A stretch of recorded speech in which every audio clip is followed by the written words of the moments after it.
Saravá, Jogo de Damas, saravá todo dia, saravá todo mundo. Bem-vindos aqui ao Jogo de Damas, todo mundo se cuidando, todo mundo se protegendo contra os males, né? A gente não está sofrendo só de um mal no mundo, tem vários males campeando aí no mundo e a gente precisa se proteger deles. E a gente se protege deles protegendo uns aos outros, né? Ninguém consegue se proteger sozinho, se isolando na sua bolha, deixando de ouvir o outro, de enxergar o outro.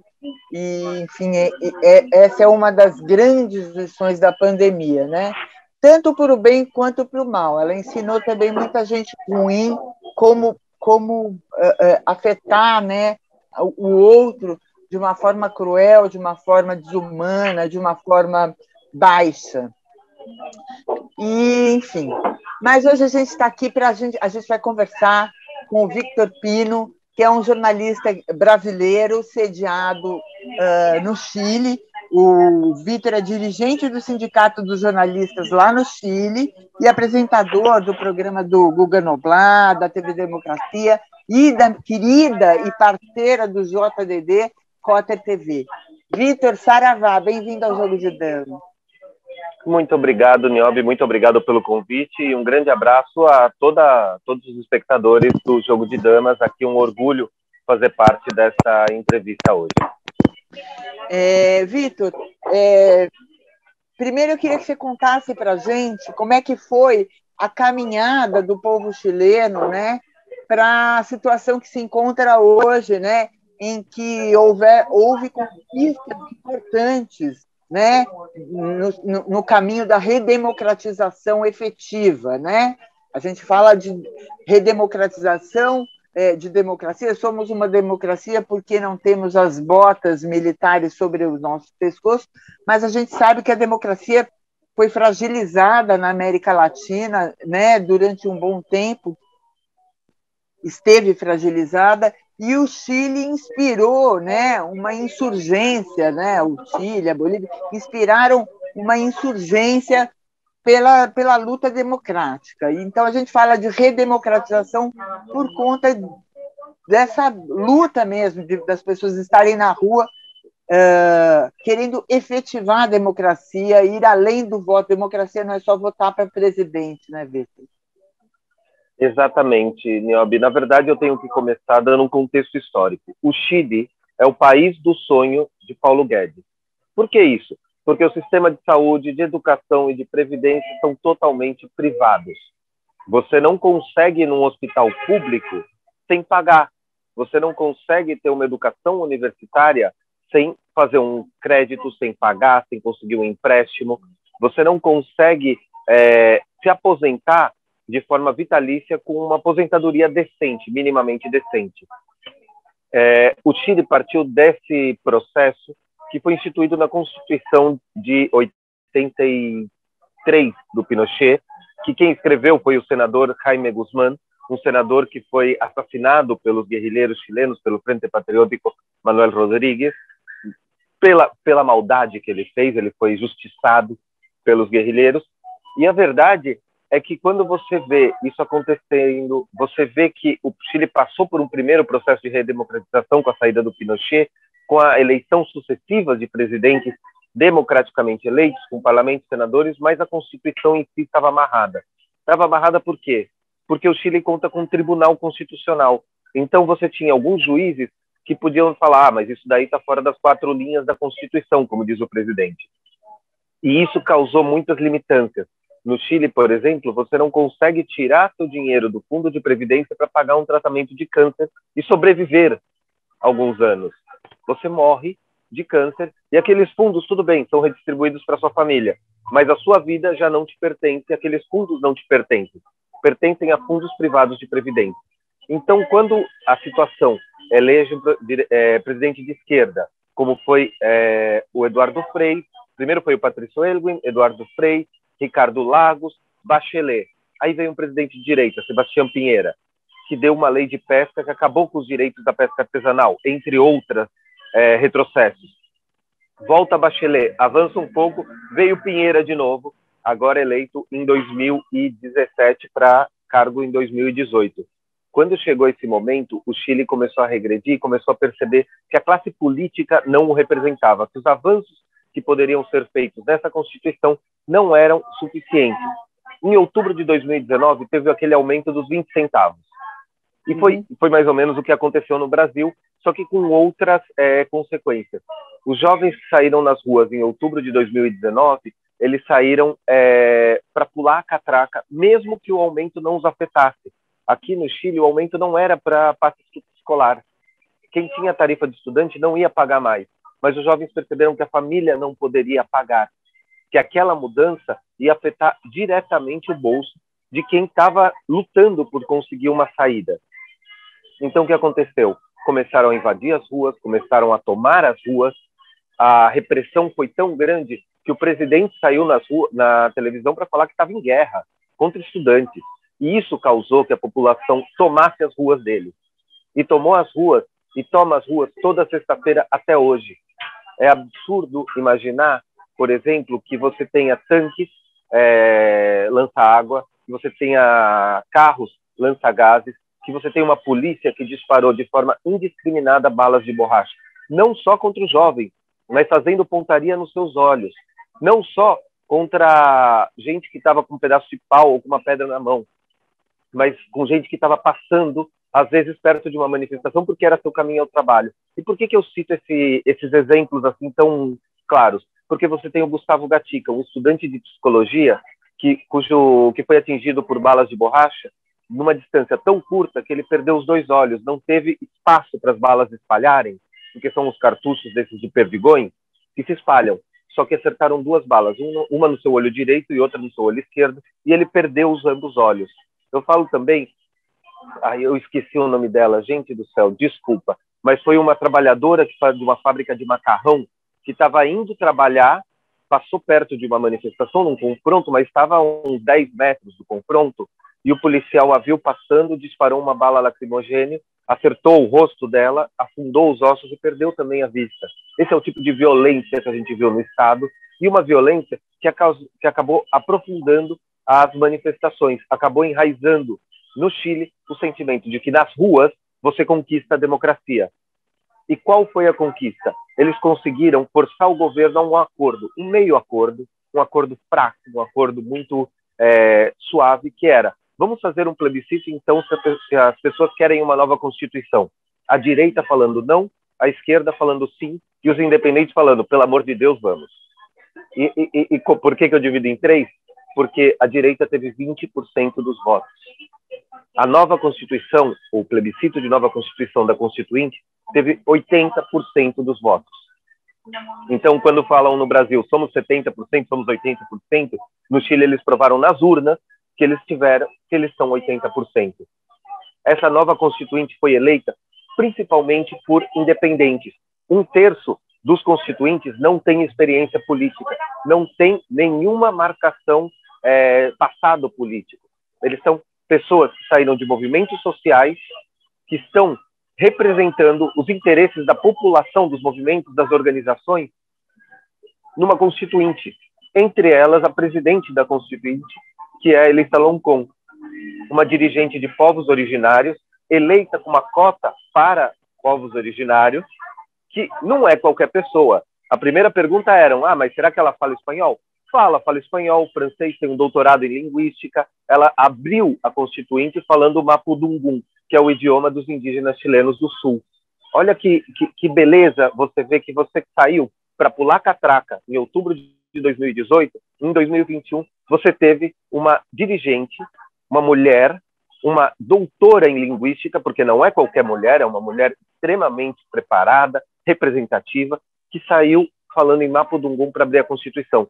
E o governo, tão despreparado, conseguiu que a primeira sessão da Constituinte não pudesse ser realizada em efeito, porque eles não prepararam nem as salas com internet ou computador para fazer as sessões virtuais e preparar, através das medidas sanitárias, as pessoas para que trabalhassem. É um processo que continua no Chile. Sem mentir, sexta-feira tivemos também manifestações, essa sexta vamos ter manifestações, e se você me perguntar qual sexta vamos ter manifestações, eu digo todas. porque toda sexta-feira temos as manifestações, toda sexta-feira nós temos as pessoas nas ruas dizendo, não é o bastante, queremos mais. Então, para comparar o Brasil e o Chile, é dizer assim, lembra 2013, quando estava todo mundo contra o PT? Então, não era todo mundo contra o PT, era todo mundo em busca de direitos, e direitos mesmo, não era direito a uma passagem mais barata, era direito a uma educação de qualidade, uma saúde de qualidade, uma previdência que fosse vitalícia e de qualidade, que permitisse que as pessoas que depois terminaram de trabalhar pudessem viver em paz, não tivessem que se suicidar. E o Chile é o país onde mais se suicidam as pessoas aposentadas porque não tem dinheiro nem para comprar os remédios, nem para pagar suas contas. Então as pessoas acabam tirando a própria vida para poder deixar de ser uma carga para a família quando ela está. Às vezes não tem a família, eles acabam se suicidando ou morrendo de fome. Então é um país que é o sonho do Paulo Guedes, mas que é o pesadelo de quem mora nele. Vitor, eu queria, inclusive, introduzir aqui nessa sua abertura bastante dramática e bastante ilustrativa, pedindo desculpas a você e explicando como é que eu abri o diálogo com o Vitor, foi discordando do Vitor em relação às manifestações dos excluídos, do grito dos excluídos, que eu fui uma das pessoas que foi envolvida pelo clima de terror que foi implantado e achei... Na verdade, assim, eu não militei contra as pessoas irem. Eu disse que eu não iria e achava uma temeridade manter o evento e que deveria ser transferido o evento para outra data.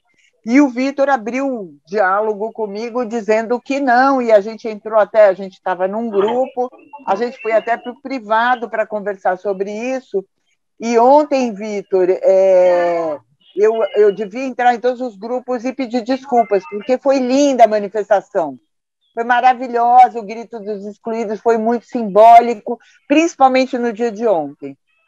Enquanto as pessoas estão preocupadas em contabilizar quantas, né, o Zé Catraca aqui, contar quantos tinham na manifestação A ou B, isso pouco importa. O que importa é o que você disse, toda sexta-feira as pessoas, não importa se são 10, 20, 30 milhões, são pessoas que estão lá insistindo numa pauta que é importante.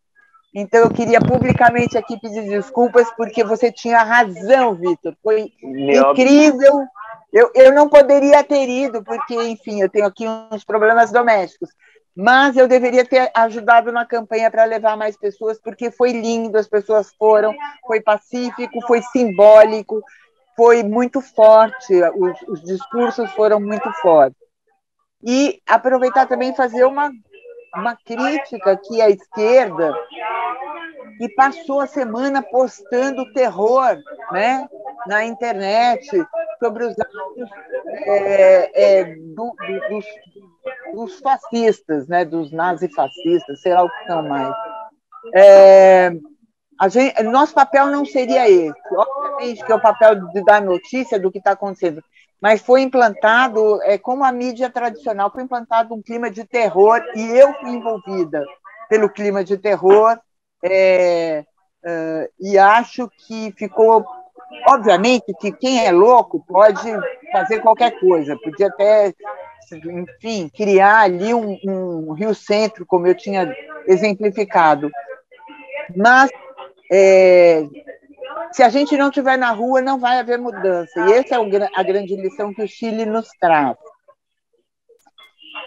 Queria que você contasse um pouquinho, depois desse contexto histórico, como é que agora, como é que o parlamento cedeu, né, 80%? Porque a gente está, ontem, com as manifestações do Bolsonaro aqui, né, até o Centrão começou a se reunir em torno de alguma alternativa para isolar este ser. Né? Ele não tem nenhuma condição mais. Ele nunca teve, mas agora parece que ficou patente, né? A não ser ali no curralzinho, mas o próprio Centrão se sentiu afrontado diante do discurso dele. Como é que o Chile deu essa virada ali no Congresso, sendo que ele não tinha 80% de apoiador. Como é que foi essa virada? Niobe, mas a gente tem, hoje em dia, a oposição, quer dizer, desculpa, o governo, a direita, ela tem 23% dos representantes da Constituinte. Esse é um número muito baixo. No parlamento, a gente ainda não teve eleições parlamentares, o Chile vai ter esse ano, mas na Constituinte, que é onde está se tratando a nova Constituição e aí o estudo de direitos, a direita não tem representatividade. Então, eu acho que, primeiro, o seu pedido de desculpas, para mim, não precisava, né? Eu acredito que, como me disse ontem o Arlindo Chinaglia, quando eu entrevistei, ele falava, não somos uma esquerda, somos várias esquerdas, mas tem, hoje em dia, o Bolsonaro conseguiu consolidar um projeto mínimo comum. E o projeto mínimo comum começa na esquerda querendo tirar esse imbecil. E eu vou tratar com esse nome, porque agora que ele aprovou aquela medida provisória que não cai canal, eu já vou tratar de boçal para baixo, né? Já que não vamos deletar o jogo de damas por isso, vamos ser bem honestos. É de boçal para baixo, então o imbecil assinou uma medida provisória que nos permite chamá-lo assim. Mas o Chile pagou com olhos, e eu vou falar bem honesto, foi em olhos que o Chile pagou essa consolidação dos movimentos sociais. Você lembra o caso de 2 trabalhadores em Pernambuco que perderam os olhos porque a polícia disparou balas de borracha? Era a próxima pergunta, mas pode tocar. Não, imagina, eu tive que dar até participar de uma reunião da Comissão de Direitos Humanos da Associação Brasileira de Imprensa para contar como é que o Chile enfrentou esses olhos perdidos, porque no Chile foram mais de 400 olhos perdidos, porque a polícia, a violência da polícia, e a polícia aqui do Chile é uma polícia militar, ela é quase uma força militar, é quase um exército, seria a 4ª rama, né? Você tem a Marinha, a Aeronáutica, o Exército, e os Carabineiros de Chile, que é a 4ª rama das Forças Armadas. No Chile, eles foram extremamente violentos. E a violência foi tanta que até o judiciário teve que proibir eles de usarem balas de borracha. Hoje em dia, eles operam com balas de borracha, mas sobre restrições muito grandes. E foi por um próprio descontrole. E esse tipo de violência ajudou a consolidar os movimentos que estão saindo nas ruas. Hoje em dia, sem brincadeira, eu vou sexta-feira numa manifestação, até porque 11 de setembro é o aniversário do golpe militar contra a democracia, o golpe militar que levou o Pinochet ao poder. Eu vou para as ruas, eu vou como dirigente do Sindicato dos Jornalistas aqui do Chile, eu sou da Comissão Nacional de Direitos Humanos, então a gente tem que estar lá, não pode se expor, mas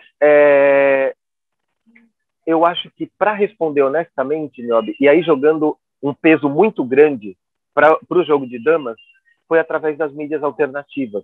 Enquanto a mídia tradicional defendia o discurso de que são manifestantes, são agressivos, são black blocs, são violentos, eles destroem a propriedade privada, a mídia alternativa mostrava, não são isso. Tinha policial infiltrado levando pedra para manifestante jogar. Tinha policial infiltrado insuflando as pessoas para destruírem propriedades privadas. E a mídia alternativa começou a seguir essas pessoas, páginas do Facebook, perfis do Instagram, perfis no Twitter, começaram a seguir essas pessoas e perceberam que eram policiais infiltrados. Olha o papel da mídia independente. Então você está numa manifestação com uma câmera, você filma quem está levando as pedras, acompanha e descobre que é um policial. Você descobre que tem uma manipulação das massas através da polícia e seu serviço de inteligência, que deveria estar lá para ver quem joga pedra e prender. Não, eles estavam insuflando a população para agredir, para destruir, para causar essa comoção. Diga. Não, Vitor, é só fazer uma observação. Ontem, nas manifestações da direita, eu até postei isso. Curiosamente, não teve black bloc.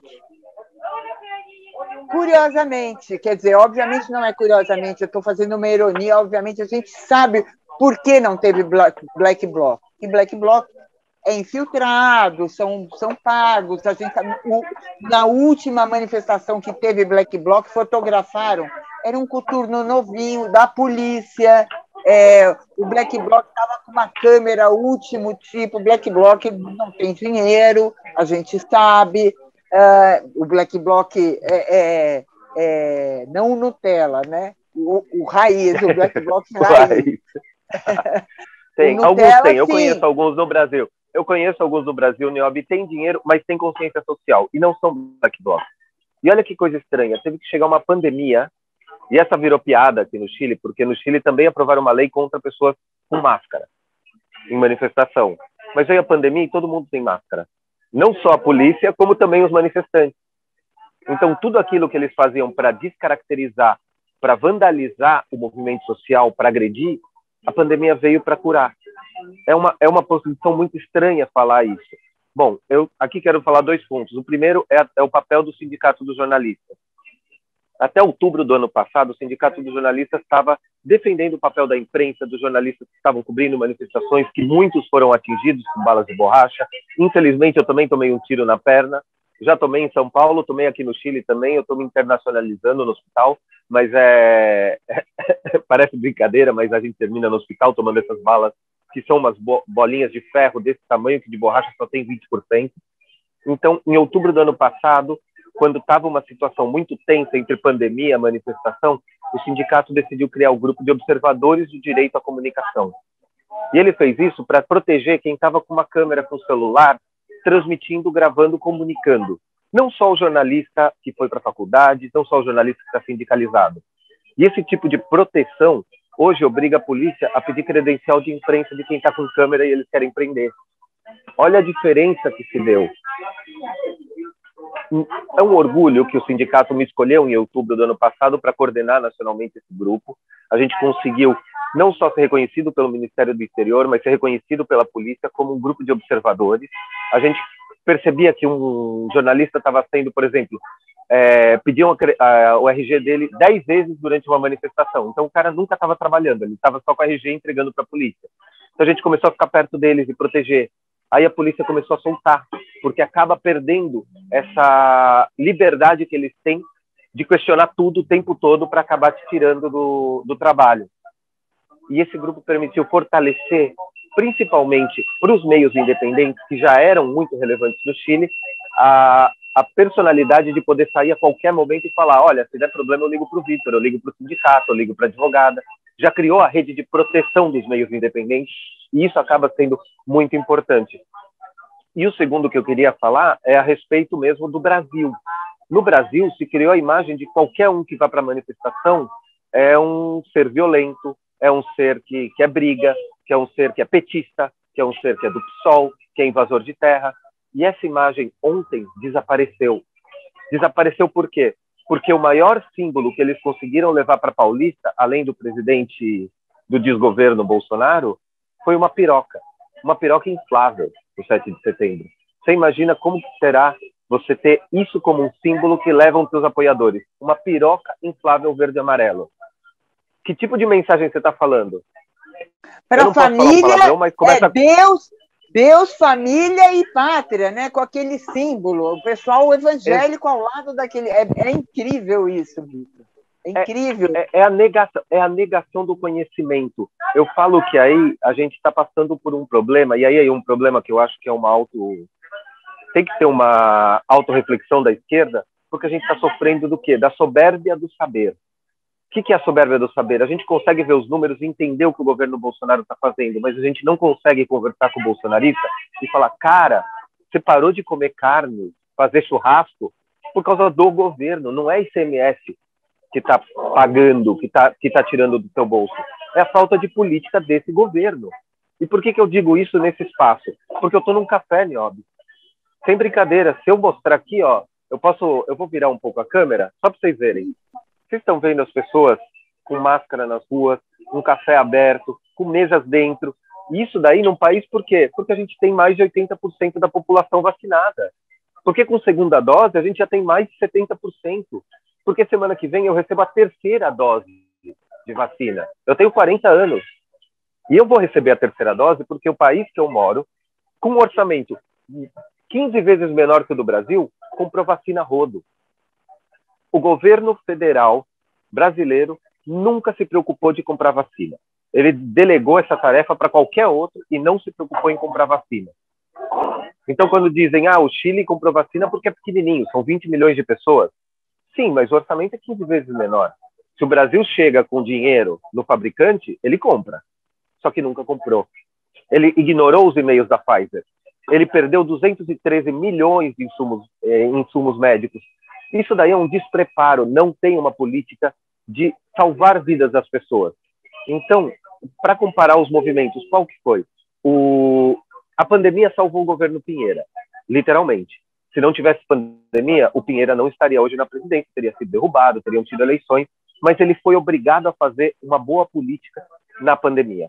Ele foi obrigado a comprar tudo quanto é vacina. O Chile recebeu, no começo do mês, 5 milhões de vacinas pela COVAX. O Chile, que já tem toda a segunda dose entregue. O Chile, mesmo que já vai começar esse mês a vacinar os menores de 6 anos, os maiores de 6 anos. Você imagina a criança de 6 anos recebendo vacina?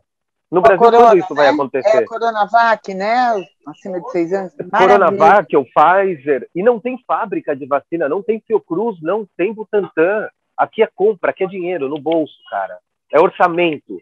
Não é emenda parlamentar que você gasta dinheiro. Você compra a vacina. Então, se o governo Pinheira se salvou, e se salvou mesmo, porque teve várias acusações, vários pedidos de impeachment ao presidente e a seus ministros, e não passaram. Alguns passaram, mas a maioria não, porque ele fez um bom trabalho no combate ao coronavírus, no enfrentamento à pandemia. No Brasil, literalmente, o governo não fez nada. Eu tenho um filho no Brasil, você imagina como é que eu me sinto quando o meu filho vira e fala, eu estou indo essa semana para a escola, mas semana que vem eu não vou, porque é grupo de 3 alunos. Cara, eu pago quase R$1.000 na escola para ele ir 2 vezes por semana com mais 2 amiguinhos. E se um deles ficar doente, meu filho fica um mês em casa. Olha o absurdo que você tem que viver no Brasil, porque não basta ser um governo de direita. Governos de direita tem vários, Alemanha, França, Canadá. Bom, Canadá, o Trudeau não é tanto, mas é um políticas de direita. Você tem o Biden, que é de direita, porque não existe esquerda nos Estados Unidos. Você tem o Lacalle Pou, no Uruguai, que também é de direita. Você entende que tem políticas que se podem tomar e não precisam necessariamente fazer parte do... Como é que chama? Não é, basicamente, não ignoraram a pandemia. O governo Bolsonaro ignorou. E esse foi o maior mal de todos. Como o governo Bolsonaro ignorou a pandemia, ele acabou transformando o Brasil num caldeirão de novas variantes. Na verdade, eu tenho sérias desconfianças sobre a palavra ignorou. Eu acho que ele sabia exatamente o risco, ele jogou para cima porque ele vai para cima, né? Ele é um animal desinvestado, que não tem a menor consciência do papel dele, né? Ele ainda está lá brigando no quartel pelo salário de soldados, né? Planejando bomba. De soldado não, desculpa, Niobe, de oficiais, porque soldado entrou na reforma da Previdência. O soldado recebe menos, é oficial. Então os soldados estão tão ruins quanto o resto das pessoas. Na verdade, quando ele estava lá, né, quando ele foi expulso, quando ele era sargento, né, que ele não era capitão. Quando ele era sargento... Era tenente. Tenente, desculpa. Ele era um ser abjeto lá dentro, já o próprio exército já excluiu. Então, assim, outro dia eu entrevistei aqui o Anitablian e ele falou uma palavra que está ecoando, eu ainda vou fazer um saravá sobre esse tema. Ressentido. Ele é claramente uma pessoa ressentida, então ele não tem consciência do outro, ele não tem nem consciência dos filhos, ele só quer livrar os filhos da cadeia, e para isso ele está envolvendo cada dia mais os filhos em falcatruas, enfim. Por isso, quando você fala assim, ele ignorou, não, eu acho que foi proposital. Eu acho que foi uma... Eles manipularam, eles acharam que ele tinha o poder de manipular a pandemia. Ele fala, meu exército, ele é um Nero, gente, ele é um Nero, ele está fora... Niobe, eu lembro de uma entrevista com o Aloysio Mercadante, na qual ele fala da relação dele com o Bolsonaro na Câmara. Porque eles tiveram muito tempo na Câmara e em muitos momentos Bolsonaro apoiou um governo do Lula. Vamos ser bem honestos, ele era um apoiador, ele era da base aliada. Sim. O Mercadante falava, ele era um insignificante puxa-saco. Como eu sou filho de general, ele me tratava com todas as pompas. Mas quando chegava o momento de falar Quando você tem uma pessoa dessas na presidência, você imagina, ele deve puxar o saco do general Heleno, ele deve puxar o saco do Braga Neto, porque ele vê aqueles oficiais e fala, um dia eu quis ser isso. É terrível. Eu falo ignorou no sentido de não tomou as medidas. Ele ignorou todo e qualquer conselho científico. Um cara que tem um Paulo Guedes para falar, o Paulo Guedes é da economia, escola de Chicago, estudou, trabalhou no Chile. Você pode discordar do modelo de país, o modelo econômico e de governo que o Paulo Guedes queira, mas ele tem conhecimento para. Não consegue aplicar, mas tem. Ele deveria ter um desse da saúde. Ele deveria ter o posto Ipiranga da saúde e atender, mas ele não fez. Eu acredito sinceramente que não é falta de assessores. Eu acho que é literalmente um projeto de maldade. E sim, ele ignorou as medidas da comunidade científica. Ele ignorou a comunidade científica e falava máscara, distanciamento social e vacina. Ele não seguiu nenhum dos 3 conselhos e o Brasil está no que está. Daqui a pouco eu vou estar no Brasil passeando, vou estar visitando meu filho, mas eu vou estar com 3 vacinas no corpo. Eu quero ver como é que vai estar. Talvez a gente descubra um dia se ele não está totalmente vacinado assim como eu estarei. Obviamente ele está. Não é à toa que ele anda por aí sem máscara. Ele está. Mas, enfim.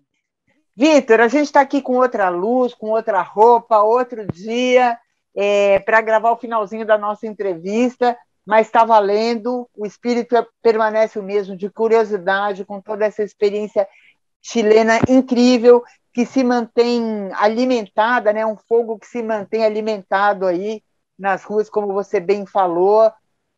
Você deu até o caminho das pedras, a questão, o negócio é não sair das ruas, né? Toda sexta-feira o povo chileno se ergue, enfim, e levanta a sua voz.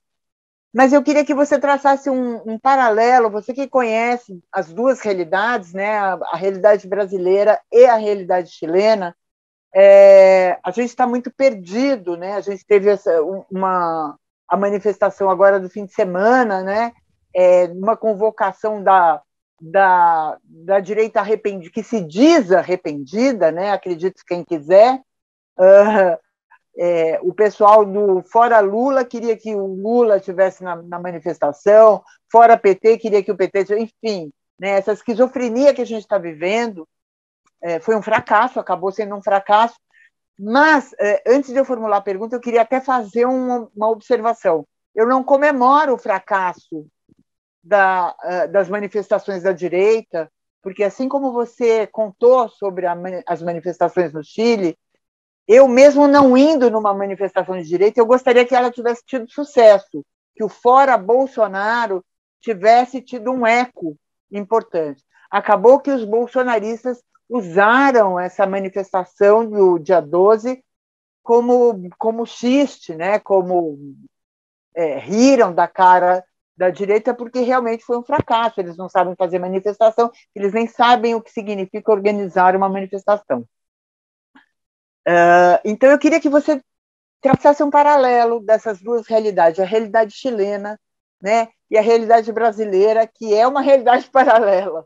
Enfim, né, a gente vive essa esquizofrenia social aqui. Olha, Niobe, o que você está me pedindo, bom, primeiramente, sim, estamos de volta. Eu guardei a blusa para fazer essa entrevista, ela vai lavar depois da entrevista, que eu ainda falei, eu não vou trocar toda a roupa. Mas esse paralelo que você está me pedindo é tipo, não sei, na Netflix tem The Stranger Things, e eu acho que é por aí, cara. É um mundo paralelo onde a direita quer o apoio da esquerda para uma manifestação contra a alternativa de esquerda, que parece ser a única alternativa do país, vamos ser bem honesto. Mas comparar o Brasil e o Chile é doloroso. E por que é doloroso? Porque esse mesmo fim de semana onde o Brasil teve manifestações contrárias ao governo Bolsonaro, convocadas por um grupo que é anti-Lula, é anti-esquerda, e só o Ciro, para poder misturar com esse pessoal, vamos ser bem honestos, o Ciro aí está indo para Paris e voltando no jatinho do MBL. Mas a verdade é que não dá e não tem como, porque nesse sábado se comemorou o 11 de setembro aqui no Chile. Eu tive que ir para Santiago, e tanto que foi o motivo pelo qual a gente até teve que remarcar essa entrevista aqui algumas vezes, porque, olha, como jornalista, eu pus minha câmera e falei, vou fazer um time-lapse onde cada minuto é equivalente a 1 segundo de gravação. Tenho um vídeo de 23 segundos de pessoas entrando no cemitério onde estão enterradas as pessoas que morreram, e onde estão as tumbas vazias dos desaparecidos, onde estão todas as vítimas da repressão do governo Pinochet. Você sabe o que é 23 minutos de pessoas andando por uma avenida de 4 pistas, marchando, dançando, cantando, batucando? Lógico, teve repressão, mas é muita gente. Tinha mais gente marchando em Santiago no dia 11 de setembro, apesar da repressão policial, do que da marcha do MBL. É um fracasso da terceira via que não existe. Por que o Chile consegue isso e o Brasil não conseguiu? E aí vai um tema que é meio espinhoso, porque eu tenho dado algumas entrevistas ultimamente, tenho feito algumas entrevistas, e pouca gente no Brasil concordou comigo. Eu falava, as ruas são do povo, não são de partido. Você tem que ter todo mundo nas ruas o tempo todo, para se um partido quiser somar a essa mobilização cotidiana, essa mobilização constante, essa mobilização incômoda para um governo como o do Bolsonaro, você consegue somar o partido a essa manifestação, mas ela já existe sem o partido. O brasileiro tem que estar nas ruas todos os fins de semana. Bom, sábado eu estava ao vivo na TV Democracia, no meu programa que chama Desayuno, que ele funciona às 10 da manhã e é um café da manhã falando de América Latina. Quando começaram as bombas, os jatos d'água, a transmissão teve que... Eu cheguei num ponto onde eu já não podia mais fazer a transmissão, eu tive que falar, gente, eu estou indo ali me esconder e vou continuar seguro, mas não vou estar transmitindo. Então, com licença, eu estou saindo, estou de boa, tudo bem, mas tchau. E a voz, como é que tá? Porque isso daqui é gás lacrimogênio, mas uma água, que os jatos d'água eles têm produtos químicos que irritam a pele, irritam quando acertam o rosto. Eu tomei alguns banhos no sábado, com outros que eu tinha tomado na sexta, eu já estou pronto para o fim de semana. Então, e eu estou falando brincando, porque é uma repressão constante também. Não basta o povo estar às ruas, mas ele tem que enfrentar as autoridades policiais, e olha o que eu estou falando, para continuar nas ruas toda semana. Toda sexta-feira a polícia avança com bombas de gás, com jatos d'água, com jipes, que são, a gente chama de sorrillos, seria um gambá, que são jipes brancos que avançam e vão soltando gás lacrimogêneo na população que se está manifestando. E toda sexta-feira as pessoas voltam lá. Podem ser 100, podem ser 1.000, pode ser 200 mil. Toda sexta-feira, à mesma hora, tem convocatória. É uma convocatória constante no centro de Santiago, que é a cidade mais importante, é a capital do Chile, né? Esse tipo de convocatória constante, incômoda para o governo, incômoda para a população também, mas que ela aprende a conviver. Ninguém mais marca para passar de carro aquele lugar entre 5h30 e 7 da noite. Ninguém marca. Ninguém combina de, vamos lá desse lado para o outro. Ninguém vai passar por aquela praça porque sabe que tem manifestação, sabe que tem bomba de gás, sabe que a população está falando para o governo, não quero o que você me oferece. Eu quero um Chile diferente. Eu quero um país meu que está sendo construído como uma constituinte. Mas esse é o médio prazo. O curto prazo, eu quero mais, eu quero melhor.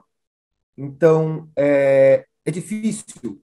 E eu vou falar que eu acho até difícil, porque eu acompanhei as manifestações de 2013. Eu trabalhava com Luiz Nassif no GGN e tomei um tiro na perna.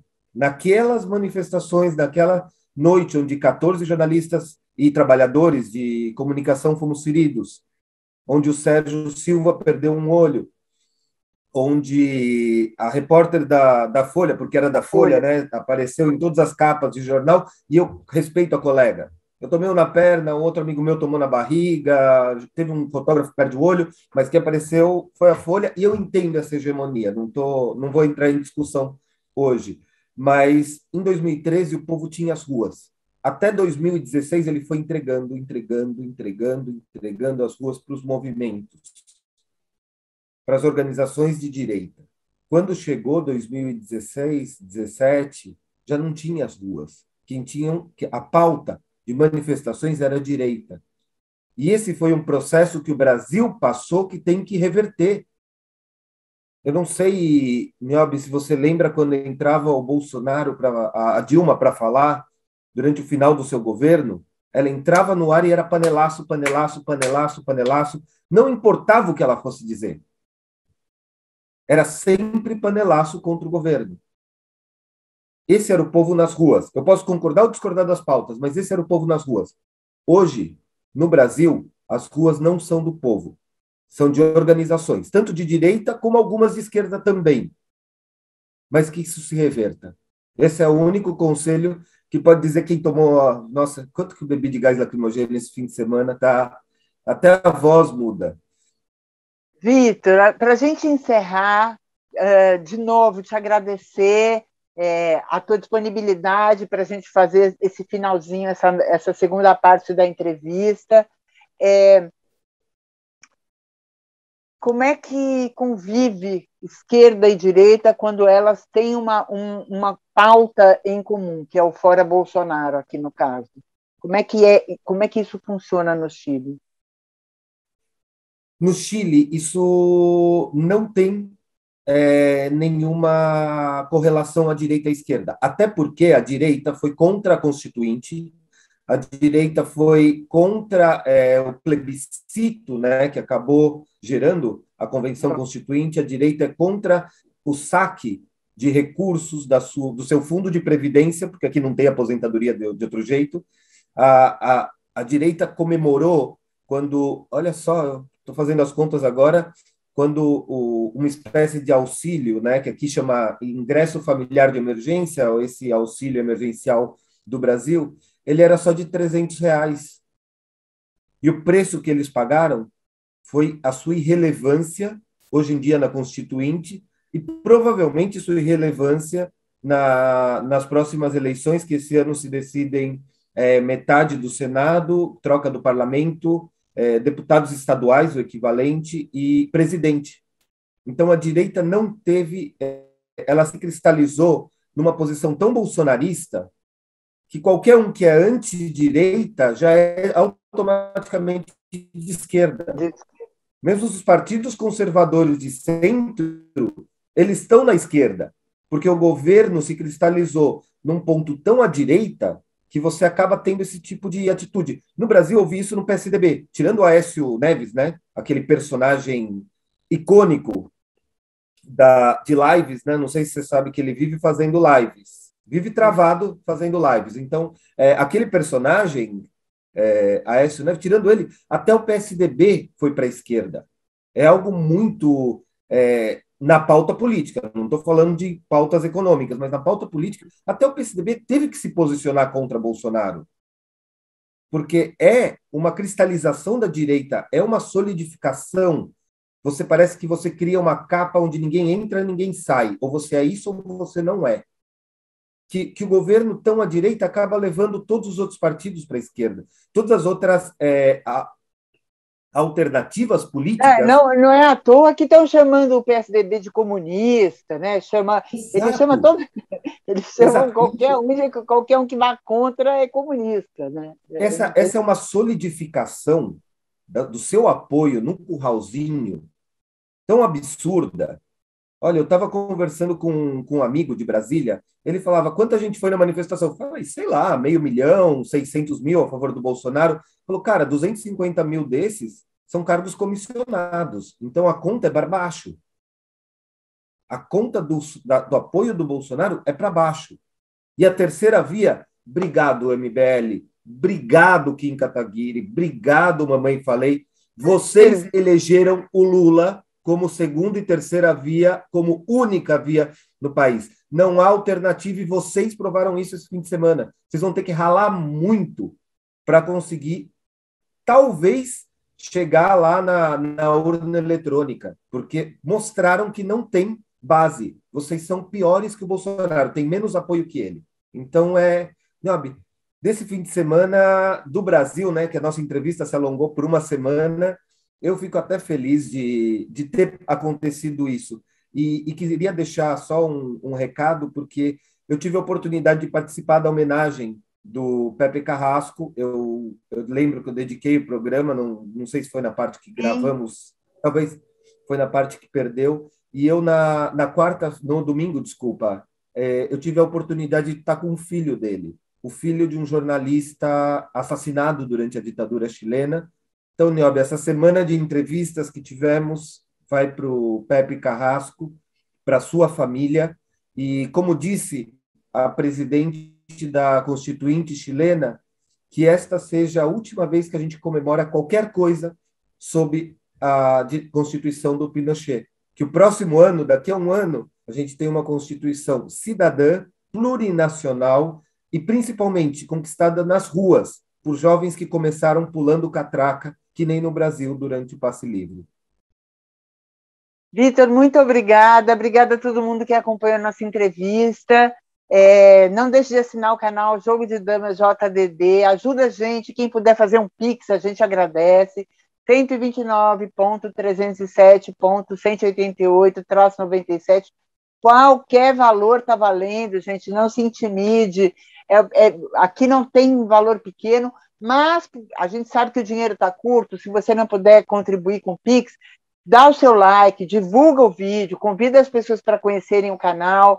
É muito importante a gente crescer esses números para a própria ferramenta YouTube oferecer para mais pessoas estarem aqui e a gente ampliar essas vozes, né, que fogem do mainstream, que fogem da grande mídia. De novo, Vitor, muito obrigada por tudo. Sucesso aí, tamo junto.